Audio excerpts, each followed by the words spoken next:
The transmission played across every screen in the Sol system, hijacking broadcasts, data feeds, even emergency channels. The image was crisp, deliberate, and monstrous. General Nathaniel Briggs stood bound in the center of a cold, metallic execution platform, flanked by towering alien guards. His uniform was torn, his face bloody but defiant. Above him, a member of the Galactic Council, a creature of bloated arrogance with 6 gleaming black eyes, spoke in flawless English. The human known as General Nathaniel Briggs has been found guilty of war crimes against the Galactic Council. The sentence is death, effective immediately. Let this be a lesson to those who challenge our rule. They expected fear. They expected submission. They did not expect the way Briggs lifted his chin, how he smiled, not in despair, but in something resembling triumph. His voice, hoarse but unwavering, cut through the silence. "You've made a mistake." The alien executioner activated the gravity noose. A flash of blue light, a crackle of energy, and General Nathaniel Briggs was dead. For a full 3 seconds, the world stood still. Then Earth burned. In Washington, D.C., the war room of the White House was already filled when President Mark Calloway entered. Every screen displayed the execution on a loop, but no one was watching anymore. Instead, the men in the room, military brass, intelligence operatives, and the best tactical minds Earth had already shifted focus. "They think we'll fold," Admiral James Ironclad Vickers growled. His hands were clenched on the table, his weathered face unreadable. "They think this'll break us. They don't understand us," Colonel Darius Hayes added. His voice was cold, measured. A combat veteran with more scars than most, Hayes had fought beside Briggs. "They just started a war they can't win." President Calloway leaned forward, his gray eyes reflecting the burning embers of history in the making. "We don't fight fair. We fight to win.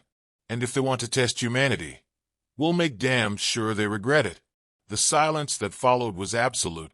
Then the orders began. The first strike was invisible.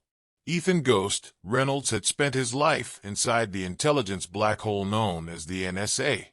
Now, in a hidden bunker deep beneath Colorado, he and his team launched the most devastating cyber offensive in human history.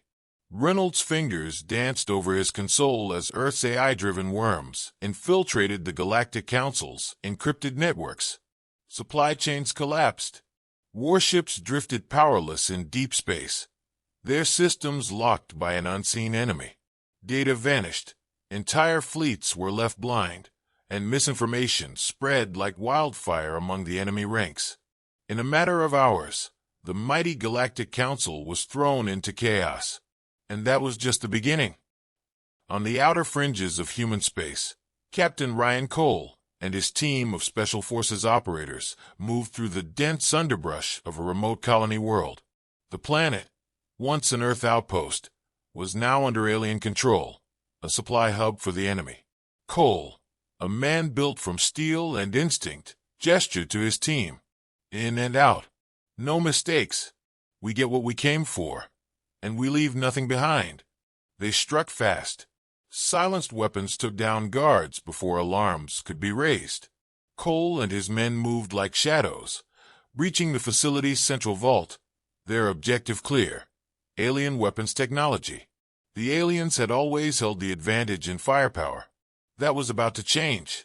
As his demolitions expert, Sergeant Travis Beckett, rigged the place to blow, Cole stared at the stolen plasma rifles in their hands. Let's see how they like their own guns turned against them. The base erupted in flames behind them as they disappeared into the night. In the Atlantic, the USS Nemesis, an experimental carrier retrofitted for space warfare, roared to life. Commander Alex Havoc Kane stood on the deck, watching as squadrons of next-generation fighter craft were prepped for launch. "We're not waiting for them to bring the fight to us," Kane said, his voice sharp. "We're taking it to them." Humanity was adapting, and fast. Across the planet, men and machines worked in unison. Engineers dismantled captured alien wreckage, reverse engineering their technology at breakneck speed. Factories converted overnight to produce new weapons of war. Spaceports brimmed with soldiers, pilots, and warships ready to launch. The Galactic Council had hoped to instill fear. Instead, they had lit a fire that would consume them. As President Calloway addressed the world, his words were not a plea. They were a declaration. The Galactic Council thought they could execute one of our own and walk away unchallenged. They believe we are weak, that we are afraid. He paused, letting the weight of his next words settle over every man watching. They are wrong. From this moment forward, Earth is at war, and the war would be unlike anything the galaxy had ever seen. The Galactic Council's response was swift and overwhelming. Their fleets moved to crush the defiant humans before the war could truly begin, sending wave after wave of ships to reclaim what they saw as their property. Earth was a single planet against an empire spanning 100 worlds. The odds were beyond reason, but humanity had never been reasonable. On the ruined streets of Atlas Prime, a once thriving colony world now turned into a war zone, Lieutenant Jake Wrecker Mercer crouched behind a collapsed building, his combat armor streaked with dust and blood. The alien patrol moved cautiously through the ruins, their elongated, chitinous forms gliding over rubble with eerie silence. Mercer grinned, a sharp, wolfish thing. They still didn't understand how humans fought. They expected formations, direct engagements, something predictable. Instead, they got chaos. With a quick signal, his squad sprang into motion. Explosives detonated from the shadows, sending shockwaves through the streets. Before the aliens could react, suppressed gunfire tore into them from multiple angles. Mercer moved like a ghost, his rifle spitting death, never in the same spot for more than a second. When the last alien fell, the battlefield was already shifting. "Clear," he muttered into his comm. "Copy that," came the voice of Sergeant Nolan Graves. "We got their comms array intact. Ghost is gonna love this." Mercer exhaled, stepping over the bodies. The war was no longer about holding ground. It was about making the enemy bleed until they feared every shadow. Deep within a hidden bunker on Earth, Ethan Ghost Reynolds leaned over a terminal, his fingers moving like a pianist playing a deadly sonata. The stolen alien communications array from Atlas Prime had given him a direct link into the Galactic Council's encrypted systems. "Give me something," growled Colonel Darius Hayes, standing behind him. Reynolds smirked. "Oh, I've got more than something." With a final keystroke, the entire enemy logistical network blinked into disarray. Supply routes were scrambled, fleet deployments rerouted into dead space. Entire battle groups suddenly lost contact with their command structure. Panic would follow, then mistakes. Hayes clapped him on the shoulder. "Keep twisting the knife." On the front lines, Earth soldiers were no longer just surviving. They were adapting. Major Elias Carter, a former engineer turned weapons specialist, stood inside a makeshift lab aboard the USS Nemesis, studying a disassembled plasma rifle. "Tell me you've got something," said Commander Alex Havoc Kane, arms crossed. Carter wiped the sweat from his forehead. "Not just something. Everything." The problem with alien weapons had always been their incompatibility with human physiology, too large, too complex. But Carter had stripped them down, reshaped them, reimagined them. The first human-modified plasma rifle sat on the workbench. Smaller, streamlined, the energy cell redesigned to fit into a soldier's standard kit. A single pull of the trigger, and a burst of superheated plasma tore through a reinforced metal plate. Kane whistled. "That's going to change the game." "That's the idea," Carter replied. "But we're not stopping here. We're already working on a portable energy shield prototype. If it works, our guys won't just fight harder, they'll fight longer." Kane nodded. "Get it done. We're running out of time." Time. That was the one resource Earth didn't have. The Galactic Council was regrouping, learning from their mistakes. Soon, they would come in force. President Calloway knew this better than anyone. Standing in the war room, he listened as Admiral Vickers outlined the enemy's next move. "They're consolidating near Epsilon Eridani," Vickers said, pointing to the star map. A full invasion force, likely moving within the next week. Calloway's expression didn't change. Can we stop them? Vickers hesitated. Not conventionally. The room was silent. Every man there knew what that meant. We don't fight conventionally, Calloway said. What's the plan? Vickers exhaled, then tapped the map. We hit them before they launch. We take the fight to them. A beat passed. Then Calloway nodded. Do it. In the cold void of space, the Terran fleet moved under cover of darkness. The enemy still believed Earth lacked the capability to go on the offensive. They were about to learn otherwise. Kane stood on the bridge of the USS Nemesis, watching as the targeting reticles locked onto the alien warships stationed at Epsilon Eridani. Their fleet was massive, but at rest vulnerable. All ships, weapons free, Kane ordered. The first volley of railgun fire cut through the black, slamming into enemy hulls before their shields could raise. Missiles followed, weaving through the debris, finding their marks. Explosions bloomed in the distance, and suddenly, the Galactic Council's mighty invasion fleet was in chaos. Kane grinned. Welcome to humanity's war. On the surface of a nearby moon, Captain Ryan Cole and his Special Forces team infiltrated the primary enemy command station. The fighting in space had drawn attention away, just as planned. Moving like phantoms, Cole's men planted charges along critical infrastructure. The mission wasn't just sabotage, it was extermination. Inside the enemy war room, high-ranking officials scrambled to understand what was happening. They never saw Cole enter. The gunfire was quick, precise. The Galactic Council's command structure at Epsilon Eridani collapsed in less than 5 minutes. Cole activated his comm, mission complete. Blow it. Seconds later, the station erupted into fire, sealing humanity's victory. Back on Earth, as reports flooded in, President Calloway stood before the world once more. We were meant to be broken. We were meant to kneel. His voice was steady, unwavering. Instead, we have proven what they feared most, that humanity does not submit, that we do not yield. The war was far from over. But now, for the first time, Earth wasn't just surviving. It was winning. The fires of war spread across the galaxy, and for the first time in history, the Galactic Council knew fear. What was supposed to be a swift punishment against an upstart species had turned into a nightmare.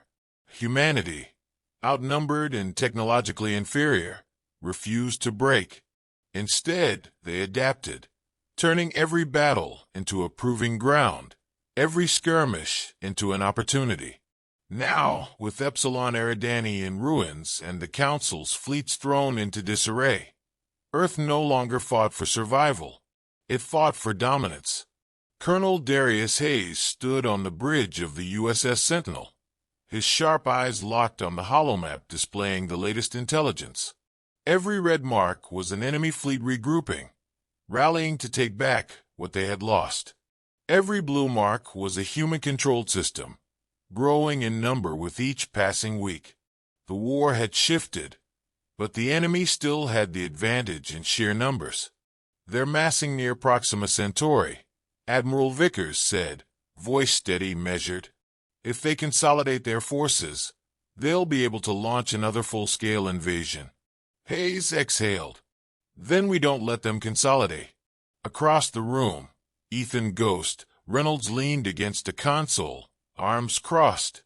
I've been running psyops against their command structure, feeding conflicting orders, falsifying fleet movements, scrambling their internal communications. They're confused, disoriented. But that won't last forever. Vickers nodded. Then we hit them before they recover. We need a decisive strike. Hayes studied the map. A bold idea took shape in his mind. Reckless, but necessary. We don't just stop them at Proxima Centauri. We cut the head off the snake. The room fell silent. They all knew what he meant. Admiral Vickers leaned forward. You're suggesting we strike the Council's homeworld? Hayes met his gaze without hesitation. It's the only way to end this war on our terms. President Calloway's voice came through the secure channel, steady as ever. "Then let's make it happen." The operation began with a deception.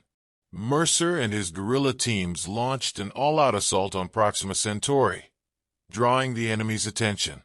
The Galactic Council, desperate to reassert control, committed everything they had to defend the system, unaware it was a diversion. While the battle raged, a second fleet, led by the USS Nemesis, moved in complete silence toward the Council's homeworld, Prime Theta. It was the heart of the enemy's empire, heavily fortified, protected by a planetary defense grid that had never been breached. Commander Alex Havoc Kane stood on the bridge, watching the defenses grow larger on the display. "We either make history or die trying," he muttered. Beside him, Major Elias Carter was reviewing final diagnostics on their newest asset, Project Leviathan.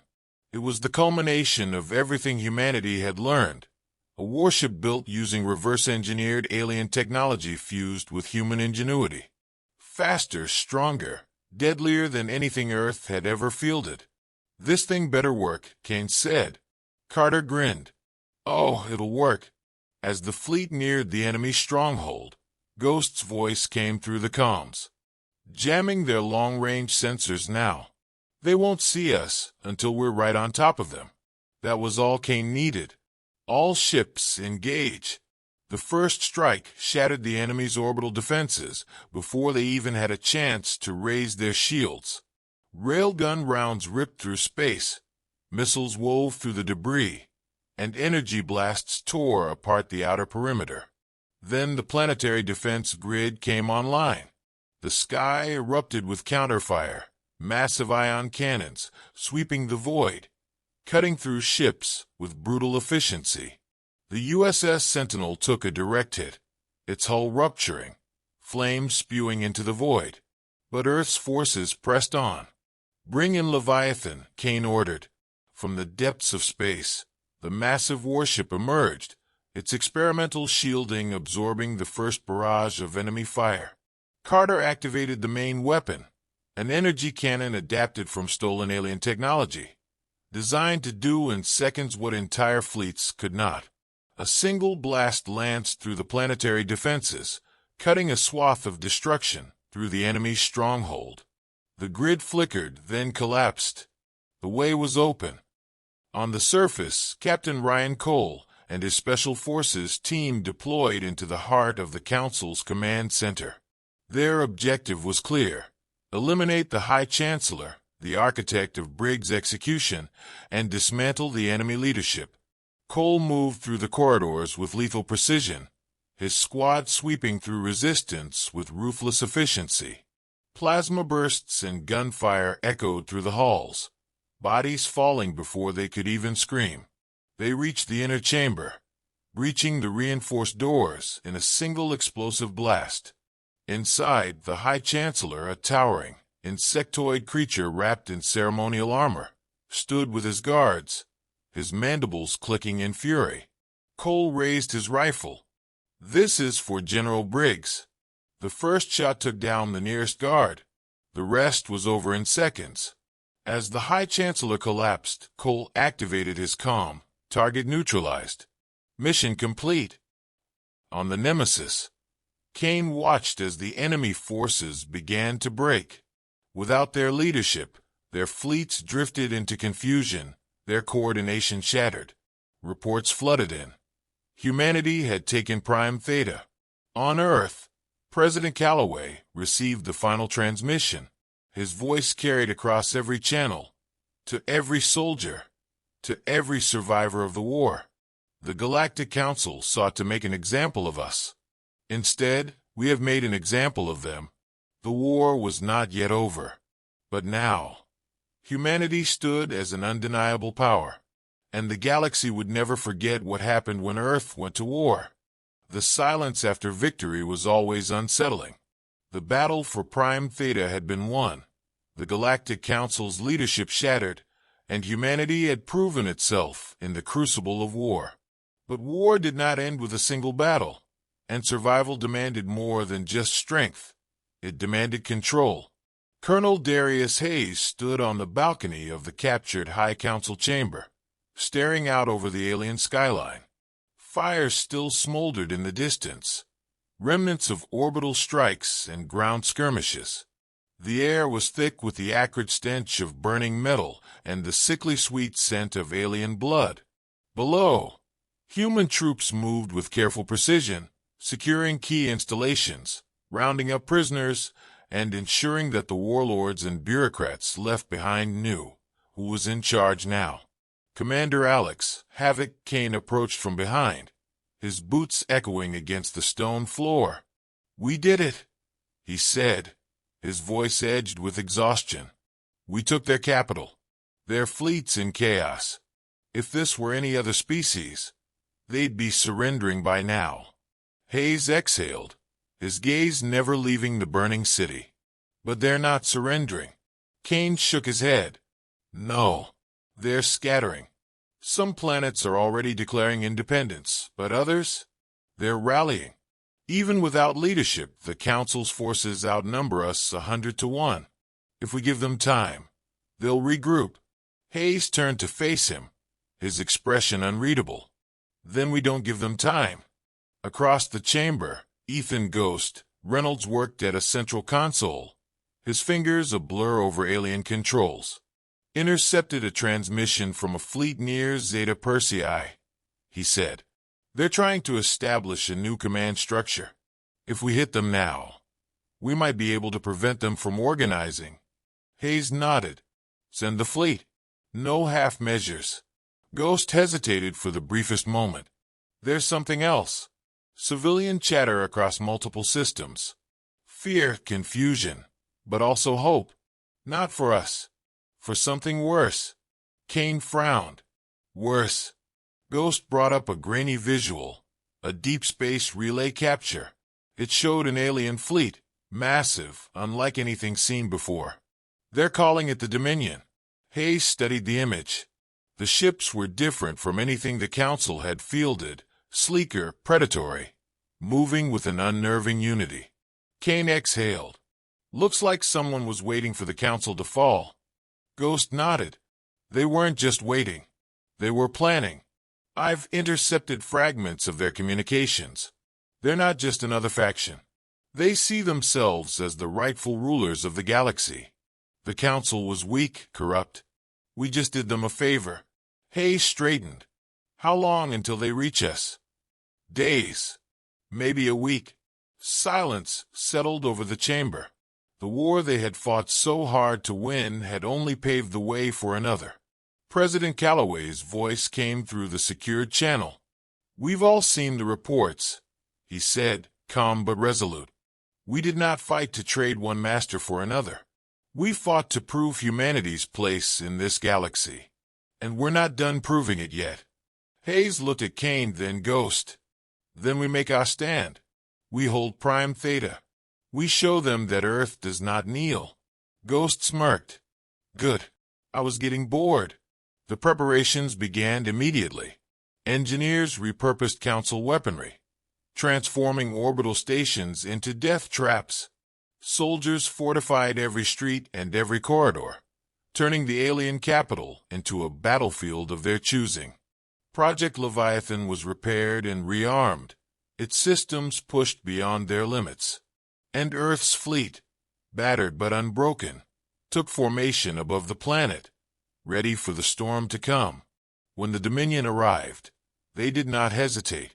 Their ships poured into the system like a tidal wave, moving with terrifying coordination. Unlike the Council, they did not scatter under fire. They pressed forward, relentless.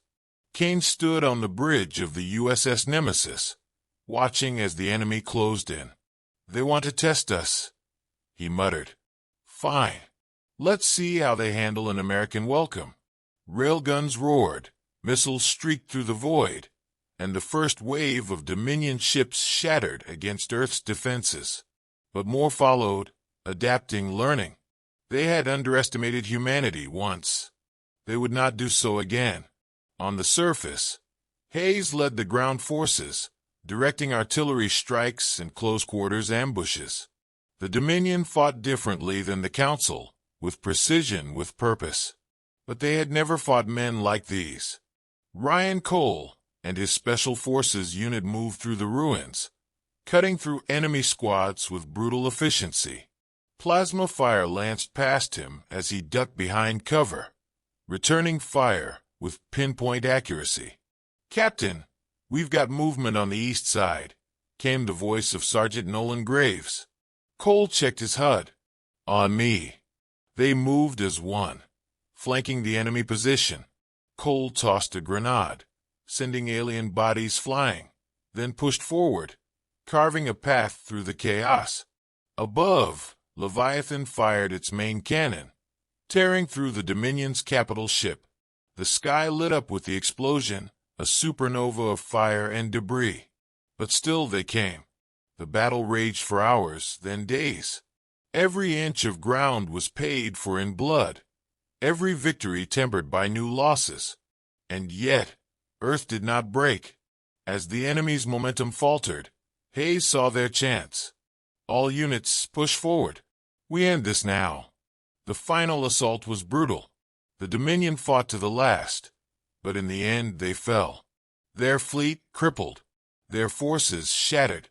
On the battlefield, Hayes stood over the body of the Dominion warlord, its alien blood pooling around his boots. Kane's voice came through the comm. "We did it." Hayes looked up at the burning sky. "Yeah, we did." From Earth to the farthest reaches of the conquered systems, the message spread. Humanity had not only survived, it had won.